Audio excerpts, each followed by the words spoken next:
Let's go to psychological safety. Here's what we're going to talk about. This is what I found after doing this for 6 years, talking with guys around the country, the best safety trainers and directors in the country. The biggest reason why guys are getting hurt is because of a lack of psychological safety. So, you know, there's a event that happened in Michigan several years ago.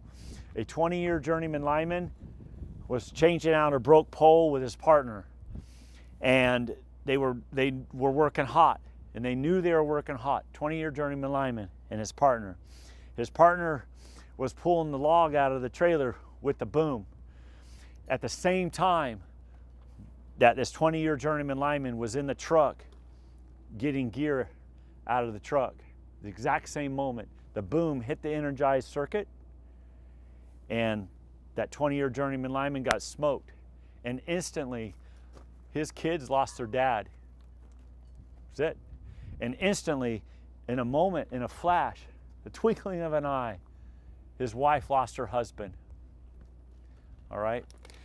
Just that, this is what's happening. Seriously. And so let me ask you all a question. Before that job got started, do you think there was any discussion between the two of them? Mano to mano, me with Bradley. Do you think there was any discussion? Do you think there was something signed on that tailboard that said that I am mutually accountable to all the crew members that day, this day? I'm mutually accountable. Do you think they signed something like that? So when the guy was pulling the log out of the trailer and that boom hit that energized circuit, and 20-year journeyman lineman was in the truck, the guy that was working the boom, at that moment, did he have mutual accountability to the guy that got smoked? Not at all. The guy was 100% dead, 100% dead. So what percent mutual accountability do you think the guy had working the boom? Maybe the opposite of 100%? Maybe 0%? Okay. So the guy that was in the truck, 20-year journeyman lineman, he wasn't an eight-step apprentice. All right. Do you think he had accountability to his buddy, friends? They did things together. Their kids did things together. The wives liked each other. They had a life together. Do you think that 20-year journeyman lineman would want his buddy to live the rest of his life with that on his shoulders as he watched his kids grow up, as he spent time with his wife, going on vacations, doing things together, living their great life, making a good living? Do you think he would want that on his buddy's shoulders the rest of his life? So do you think the guy that got smoked had mutual accountability to his buddy? No. Because it is on his shoulders today. Today, it's on his shoulders. So he didn't have mutual accountability. And see, here's the thing. You know, we look at the guy that got hurt, this incident that happened not too long ago. This apprentice was working on this transformer change out. The foreman was down below. The apprentice came in contact with the ground and the energized source, the primary, smoke. What was what's going on down here on the ground? So there's a lot of things going on in people's minds these days, why they're on the job site. And these things that are going on in the minds, cultural, their mind, their psychological condition, it has nothing to do with the job. You see what I mean? Maybe they're in debt, and maybe the wife is getting mad at the husband for this or for that, and maybe they're overbought these things trying to keep up with everybody else. So they have all this debt, they have all these concerns instead of being humble, instead of living, just getting by and enjoying life and going to the park and doing things that don't cost so much money, like watching the river going down the creek, or the creek going down the rocks, something like that. You know, things that are beautiful, that don't cost anything. Simple life. You know, instead of buying this and buying that, or instead of getting involved with these politics and that politics. Because politics, that's all it's made for. It's just to get you involved with it here. That's all it is. It's all fake news. It is. It really is. And you guys, when you're on the job site, all these things don't matter to you on the job site, except your job, all right? And maybe Bradley doesn't like me, but that doesn't matter. Our job matters. You see how that works? Okay, so there's another situation that happened. There was a guy in a boom, and they were going to work on some conductors, and his partner was with him. And what happened was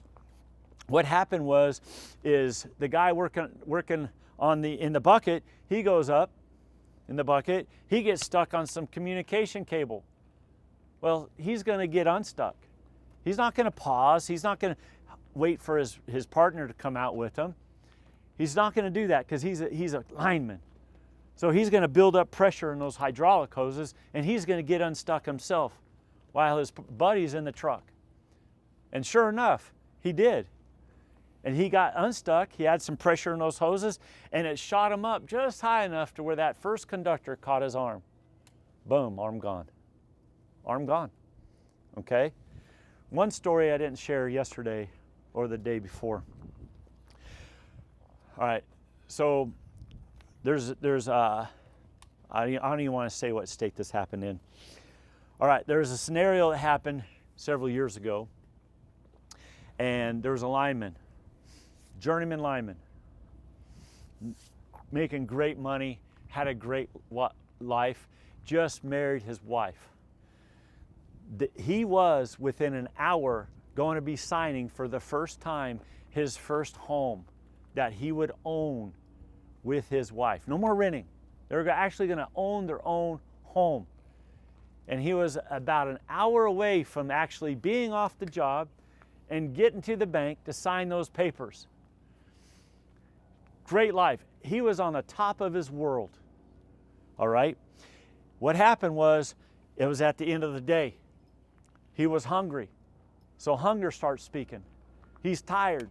So being weary starts speaking to you. And these things start affecting your psychological safety. These things, you start thinking of the hunger pains. Oh man, thinking about that big burger. Well, you're still working with Energized Source and you're thinking about a burger. You're still working with the Energized Source and you're thinking about signing for your new home and make your wife proud of you. Because you're a man and you're providing for your family. So that's what you're thinking about. But you got this Energized Source right next to you. And so sure enough, he comes in contact with a guide wire, and he comes in contact with the conductor, the other arm. Both arms gone. He doesn't know what's happening. He wakes up in the hospital. He wakes up in the hospital and both arms are amputated. Within 3 months, he went from here, owning a home, great wife, great job, and in 3 months, no home, zero home. His wife left him, and he was out of a job within 3 months. See how this works? So, guys, this is what's happening out there, is guys are getting hurt because they're on the job and they're not focusing on their career, which they're getting paid for to do. One of the most dangerous jobs in the industry they're getting paid for to do, and they're not focusing on that most dangerous job that they're getting paid for to do. That's what's happening. So there's a book that was written several years ago by Timothy R. Clark. It's a great book. It's about the 4 stages of a successful psychological safety program, basically. 4 stages of successful psychological safety. And these stages are: 1, it's got to be safe to be included. It's got to be safe to be included. It doesn't matter about your nationality. It doesn't matter about your education. It doesn't matter about how smart you are or how smart you are not. None of that matters. It doesn't matter how many times you go to the gym. It doesn't matter if you never go to the gym. None of it matters. It doesn't matter if you're the CEO for APS. It doesn't matter if you're a safety coach. It doesn't matter if you're an 8-step apprentice. All right? None of these things matter. It's got to be safe to be included. Okay? It's also got to be safe to learn. I've been a journeyman lineman for 30 years. Bradley's on my team today. I don't want him on my team. He's young, and he does things that just, to me, don't make sense. Maybe he played videos for many years. Video games, okay? Maybe. And he just realized that video games are all make-believe and they're not even real. And he's tired of spending his life doing something that's not even real. And he realizes it. He wants to get outside. He wants to get some vitamin D. He wants to stay healthy. He wants to breathe air. He don't want to wear a mask. And he wants to be healthy. All right? And he wants to learn what you guys learn because he likes it. He's interested. He's never done that before. He never grew up on a farm. He doesn't know how to cut down a tree. He doesn't know how to use a hammer. He's really good at video games. Okay? But he wants to do what you guys do. He wants to do what I do. So I got to make it safe for him to learn while he's with me. Okay? That's what we all got to do. Don't matter how quick he is to learning, don't matter how slow he is to learning, I got to make it safe for him to learn. You guys got to make it safe for everybody to learn. Doesn't matter who they are. Okay? It's also got to be safe to speak up. You got to make it safe on the job site or here or in the truck or anywhere that someone can speak up.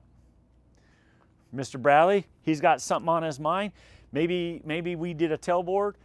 He walked around 2 minutes around this way. Okay, counterclockwise. I walk clockwise around the job site, 2 minutes this way. We come back. We compare notes. And we got everything described. We know how we're going to work. We're going to plan how to work, and then we'll work how the plan was. Right? You plan the work, and you work as the plan. But Mr. Bradley, for whatever reason, when he was doing his video games, he got really good at seeing some small details.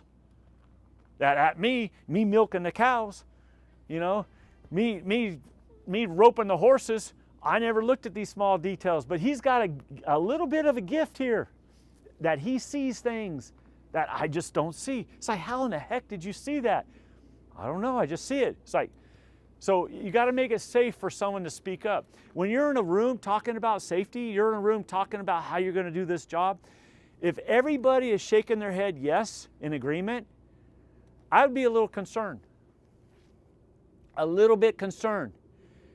Because if everybody's saying yes, but what if somebody has something in their mind that sees a little bit of a detail that says, we need to back up a little bit, talk about something else here I'm seeing, guys. But it's got to be safe for that person to speak up and say something. And you got to make it safe for that way. If someone speaks up, you can't be, oh man, and growling and grunting. You know how linemen are, growling, make all these caveman sounds. You know, it sounds like they're on a toilet or something, trying to get something out, and it's hard to get out. So you grunt a little, all right? But that's how we are. Is it not true? You guys are laughing, but you know it's true. So we've got to make it safe to speak up, all right? But the fourth step, a good psychological program, the fourth step is we've got to make it safe to challenge the status quo, okay? So for 20, 30 years, we talk about behavioral safety, we talk about these little things and these big things. We're talking about all these things, and for 20 or 30 years, the deaths of folks in line work are exactly the same as they were for the last 2 or 3 decades, the deaths. Sure, some of the small incidental injuries have gone down because we're talking about behavioral, we're talking about these things, but deaths and tragic incidences, losing body parts, are the same. They haven't changed. Why haven't they changed? Right here, psychological safety, because we're still trying to be guys doing lineman work. You cannot be a guy and just be a guy as far as your attributes and the essence of what a guy is. You get angry, you get upset, you don't like somebody. You can't bring that to work. That's why the flat line and the deaths and the huge incidences, folks losing body parts, that's why the same is because we haven't changed. We keep bringing that to work. And we can't bring that to work. We got to bring safety to work. So it's got to be safe to challenge the status quo. The CEO has to make it safe for Mr. Bradley to challenge the status quo. That this safety program has been going on this way for all these years. Daryl comes in, and it's got to be safe for Daryl to say, whoa, I'm a coach, okay? You all are our line team. I'm part of the line team. I'm just a coach. But we've been playing these plays, and we never win the state championship. We never win that big game because we've been doing these plays this way this whole time. But I want to throw in another play. I want to do something different, and I want to take home the championship. Well, the CEO has to have it safe where Daryl can say, hey, I want to change up our safety program a little bit different. I want to get a little creative. Maybe Bradley says, I want to be a little creative out here, Mr. Foreman. And Mr. Foreman has to allow him to speak up, to challenge the status quo. Okay? When you guys get there, when you get to those 4 steps, you're going to see the flat line, those desks go down. When you stop coming in as a tough, rough cowboy on the line crew, and you start caring for each other, regardless of how you feel about one another, because you're linemen, you're going to see those incidents start dropping down. And people will stop losing legs, stop losing arms. And you guys will retire and be happy. And maybe you'll end up liking Mr. Bradley after all, because he saved your life. There's one more job. 2 guys were working in the field, all right? There was a journeyman lineman in the bucket. The groundman, he's a groundman, he's on the dirt. He looks up and he tells that journeyman lineman, he's like, hey man, you're getting close to that conductor. You got to be careful. You need to slow down and just think about things just a little bit, all right? I'm telling you that. Journeyman lineman's in the bucket. He looks down at the groundman. You're just a groundman. And he starts cussing and saying these words that you wouldn't want to say to your children, but he's telling the groundman these words and yelling and screaming and hollering. But he stops and he actually pauses for just a moment. He pauses for a moment and he does look around and look back. And he sees the conductor is right there. And that groundman saved his friggin' life. He drops that bucket, walks over to the groundman, and gives him a great big hug and apologizes. That groundman saved his life. Okay? So how would you feel if you were an apprentice and you just got yelled at by your foreman? Do you think next time you see something shaky, you're going to be so ready to speak up? Or are you going to just chill a little bit? Maybe I won't say nothing this time. And that keeps growing. You see how that works? All right. You guys, that's it. You guys got a hat. We got hats here. We got line stickers, and get on ECALS, Electric Culture Safety. We got a flyer here next week. We got 2 speakers. Mac Turner's coming as well as Brandon Wiley. Mac Turner's was certified utility safety professional. He's with Institute Safety for Powerline Construction, consultant, everything. He's going to be speaking. Number 1 task for a leader, he's going to be speaking on. And then Brandon Wiley, what's he going to speak on? I forget. Why? The most important question. All next week. And these are all available free. I give you the line link, Zoom link Monday. You can watch it, share it with your line crews, keep the recordings, whatever you guys decide to do. Free. Okay? Any other questions?